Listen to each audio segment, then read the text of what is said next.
Hi, I'm Dominique, and today I'm going to be talking about optogenetics.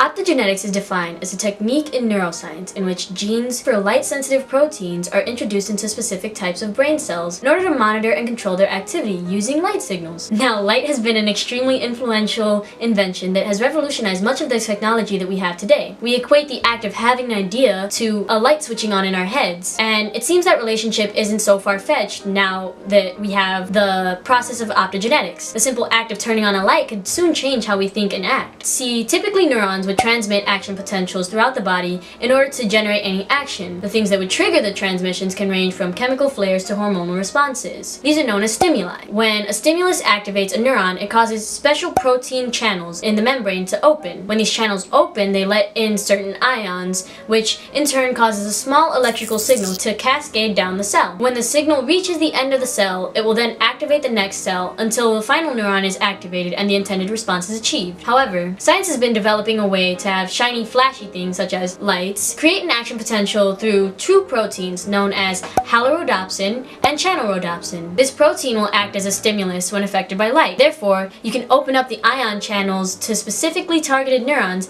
just by turning on a light. So far, scientists have been able to target neurons that correlate to certain diseases such as depression, schizophrenia, Parkinson's disease, and epilepsy. Using optogenetics, they've been able to reduce many of the symptoms of these diseases and even been able to control the movements of small rodents.